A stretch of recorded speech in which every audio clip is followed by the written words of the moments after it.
يسألونك عن الشهر الحرام قتال فيه.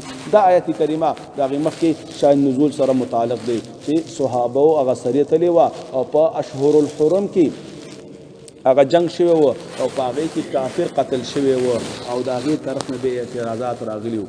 دویم قول په دې کې دا هم دی چې دا آیت کریمه نازل شوی دی په باره د صلح حدیبیه کې چې په صلح د حدیبیې کې د الله نبی راغلی و. اصل کې هغه ذوالقعده وه ځکه د اشهر الحرم څلور دي، یو رجب دی، بله ذوالقعده، بله ذوالحجه او بله محرم.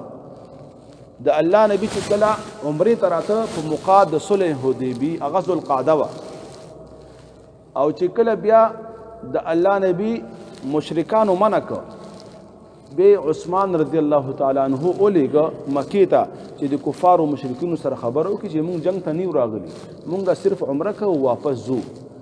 په دې کې دا خبر راغی چې کفارو د مکی مشرکین عثمان رضی الله تعالی عنہ شهید ک. په دې باندې الله نبی ډېر سخت خفه شو. د الله نبی علم غیب سره نه و، هغه په دې نه پوهېده چې هغه رښتیا هم شهید شوی دی یا نه دی، چې تر څو پورې به چې وحي نه وراغلی. حالانکه عثمان رضی الله عنه په هغوی باندې ډېر زیات احسانات و چې کله هغوی ته ورغی هغوی ته ډېر ښه مېلمستیا وکړه او اکرام وکړه، د هغې وجې نه هغه ډېر زیات انتصار شو.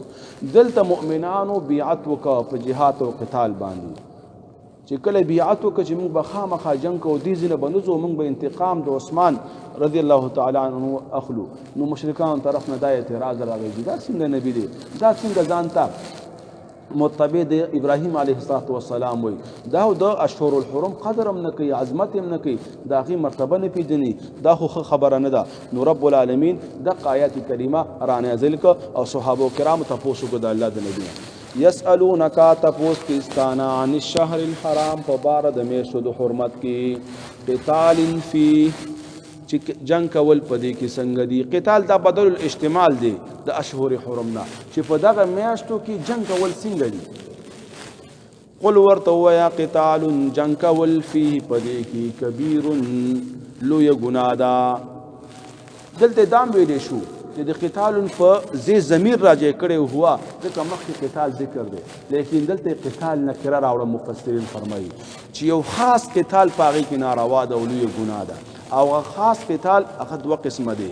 یو هغه چې یو انسان اقدامي جهاد کوي، بیا دې کې اختلاف دی. بعض علما وایي چې د دې اشهر الحرم چې څلور میاشتې دي د دې هغه حرمت او عظمت باقي پاتې دی او که منسوخ دی.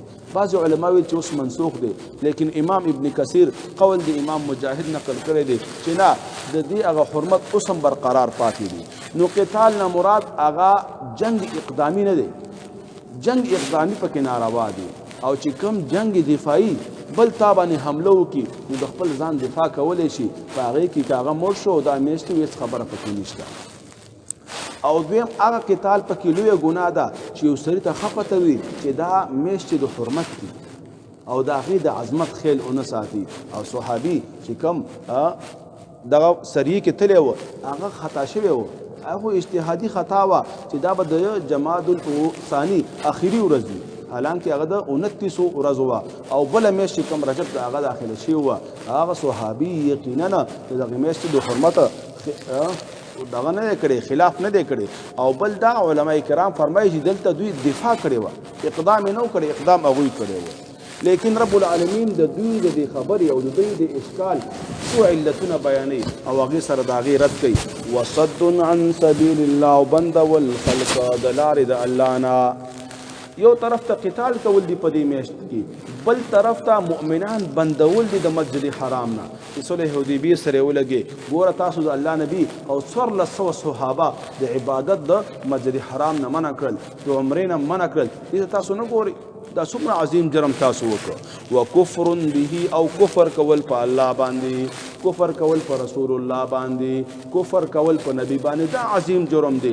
دویم علت بیان کا. والمسجد الحرام دریم علت بیانوي د قشان بندول خلق لرا د مسجد حرام نه.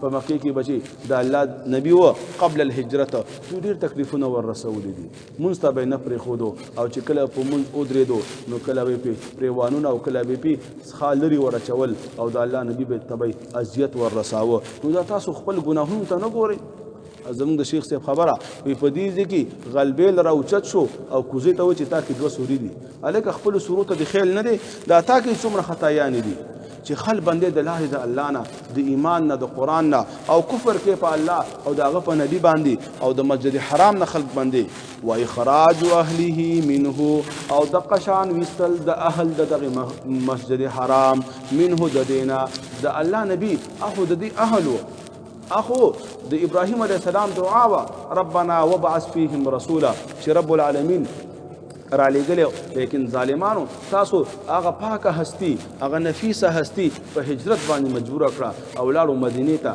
دې ته تاسو نه ګورئ وایي خراج ویستل اهله اهل د دغه مسجد منه د دغه مسجد نه اکبر عند الله دا لوی جرم دی په نزد الله اذا ویل شي اهون البلیتین په مسجد په اشهر الحرم کې هو قتال کول صحیح ناروا دي لیکن دې ته وګور دا خو د هغه نه ډېر زیات لوی ګناهونه دي واړه ګناهونو خیال ساتي لیکن د غټو ګناهونو خیال نه ساتي د خپل ټوپۍ قدر د سره شته لیکن د سر قدر د سره نشته د الله بنده